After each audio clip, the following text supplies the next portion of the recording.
नमस्कार, मैं हूं कमल श्रीमाली। आपका स्वागत, अभिनंदन हमारे इस नए एपिसोड में हमारे चैनल पर।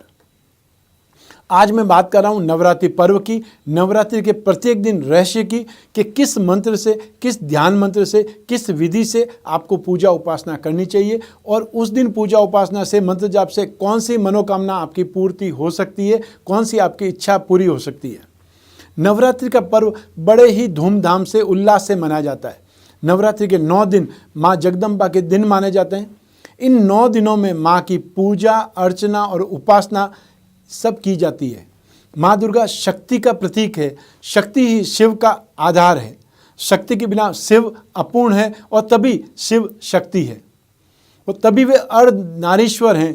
वह शक्ति ही थी जिसने देवताओं को असुरों पर विजय दिलवाई, जिसने हर वक्त देवताओं के कष्टों का क्षण भर में निवारण कर दिया। तो क्या वह जगत जननी अपनी मानव जाति का कल्याण नहीं करेगी?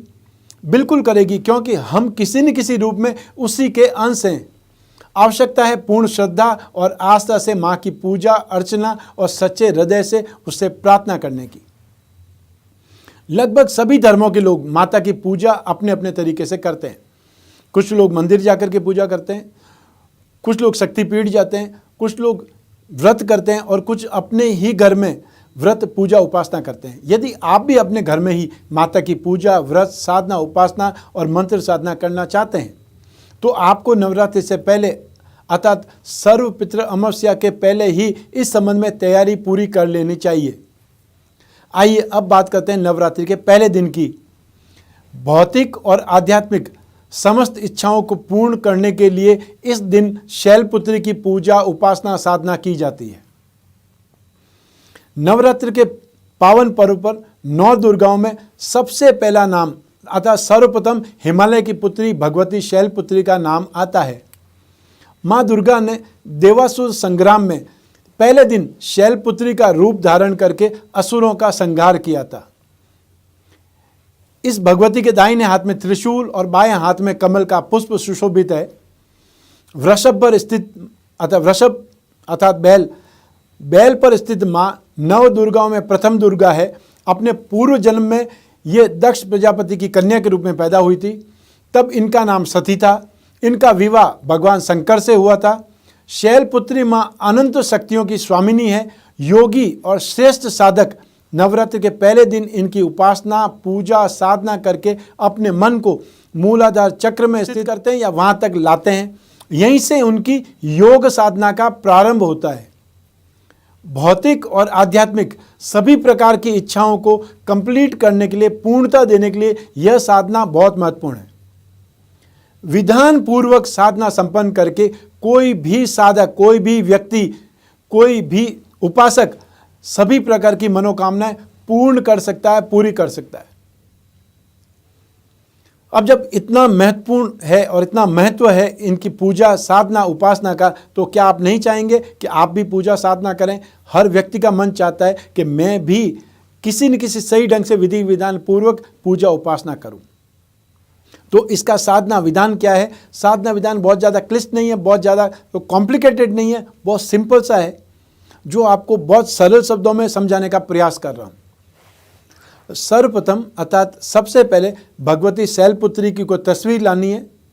अगर आपको तस्वीर नहीं मिलती है तो आप देखेंगे इसी एपिसोड के वहाँ पर आपको इसकी तस्वीर भी मिल जाएगी। इसके मंत्र भी आपको हिंदी और इंग्लिश में इसके डिस्क्रिप्शन में आप देखेंगे, वहाँ पर आपको मंत्र भी मिल जाएंगे।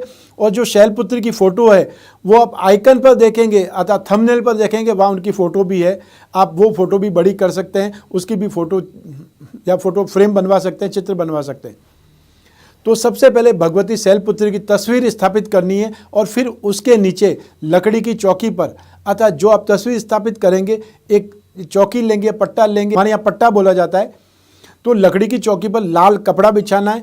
इस कपड़े पर आपने शम शब्द लिखना है, सम अक्षर लिखना है और इसके ऊपर आपने देवी का यंत्र, चाहे वो सर्वतोभद्र यंत्र हो या नव दुर्गा यंत्र हो, वह स्थापित करना है। देवी का चित्र या फ्रेम स्थापित करना है। अब हाथ में लाल पुष्प लेकर के माँ शैलपुत्री का आप ध्यान करना है।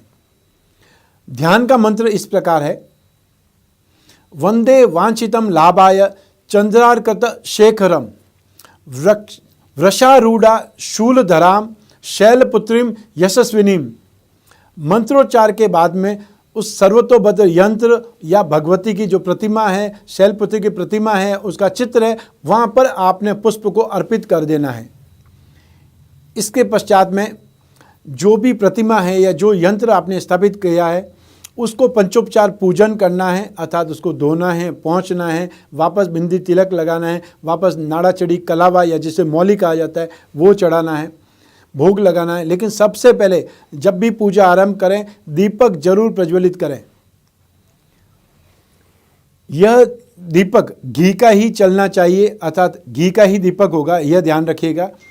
जो भी मनोकामना है वो आपने निवेदन करके उसके लिए प्रसाद अर्पित करना है। जो भी आप भोग, जो भी आप नैवेद्य ठीक अरेंज किए हैं, चाहे आपने घर में बनाया हुआ हलवा ही हो या दूध का प्रसाद हो, जो भी आपने बनाया है वह आपने अर्पित करना है। छोटी सी बात मैं आपको बीच में बता देता हूँ कि हर दिन आप भगवती अर्थात दुर्गा को क्या प्रसाद चढ़ाएं, किस कामना के लिए क्या प्रसाद चढ़ाएं, यह भी एक नया एपिसोड अर्थात अलग से एपिसोड आपको देखने को मिलेगा। हर दिन किस मंत्र का जाप करना चाहिए और जो 10 महाविद्या पूजा उपासना करना चाहते हैं उनको कौन सा मंत्र जाप करना चाहिए, कौन सी राशि वाला किस 10 महाविद्या में से किस महाविद्या की पूजा उपासना करें, नव दुर्गा में से किस माँ की पूजा उपासना करें, यह भी विधि विधान है। इसके लिए भी आप सबके लिए अलग अलग एपिसोड्स देखेंगे। तो अब आपने भोग अर्पित करने के बाद में एक माला अर्थात 108 बार इस मंत्र का जाप करना है। कम से कम एक माला आपने जाप करनी है। यदि आपके पास में समय बच जाता है, रात्रि में आपके पास समय है, तो आप आराम से 2 माला, 3 माला, 5 माला, आपने ज़्यादा से ज़्यादा समय जो भी बिताना है यह आपने पूजा उपासना में बिताना है। तो मंत्र है ओम शम शैलपुत्र्यै फट। मंत्र एक बार फिर सुन लीजिए, ओम शम शैलपुत्र्यै फट। मंत्र का जप करके हर मंत्र की समाप्ति पर अर्थात एक एक मंत्र का जाप करते रहिए और एक एक चिरमी का दाना जिसे रक्त कुंजा भी कहा जाता है वो ले करके आपने वह दाना यंत्र पर या जो आपने प्रतिमा स्थापित की है या आपने तस्वीर स्थापित की है उस पर चढ़ाते जाना है। मंत्र की संख्या पूर्ण हो जाने के बाद में अपनी कामना के लिए आपने माँ से प्रार्थना करनी है। अपनी झोलाई फैला करके जो कुछ भी मांगना चाहते हैं, जो कुछ भी आपकी कामना है उसके लिए आपने प्रार्थना करनी है और फिर माँ की आरती करनी है।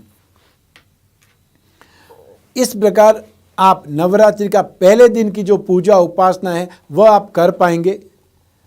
मैं अपने पूरे दिल से और अपनी पूरी टीम की तरफ से आपको नवरात्रि की शुभकामनाएं देता हूं और साथ ही साथ जो ये उपासना का पर्व है या उपासना का जो ये कर्म है ये एक प्रकार से पुण्य कर्म है।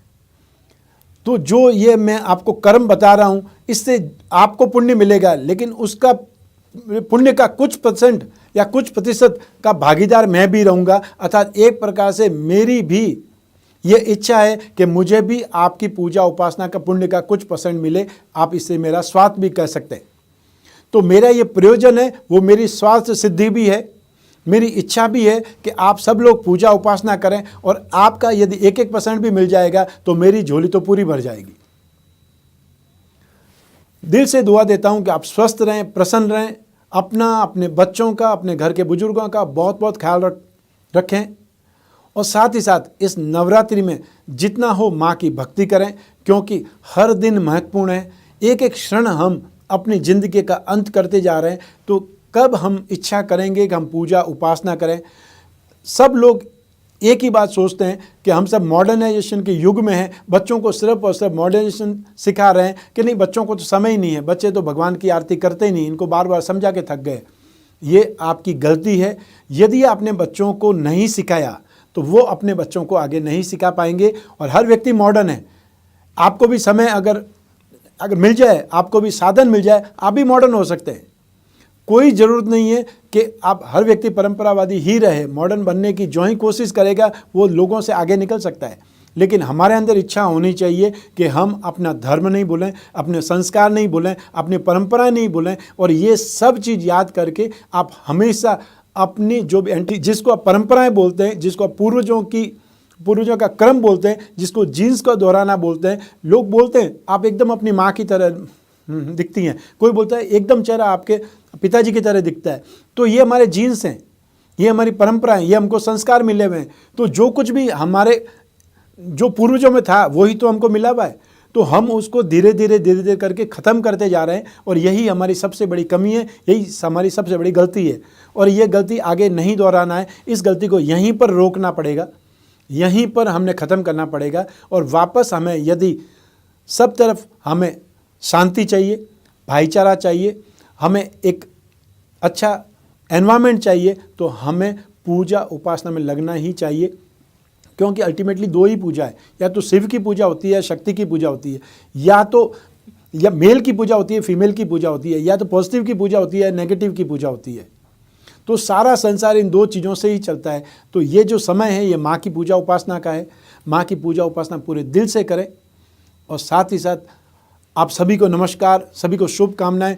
माँ देवी माँ आप सभी की रक्षा करे, और साथ ही साथ आप सभी को मेरी तरफ से जय माता दी।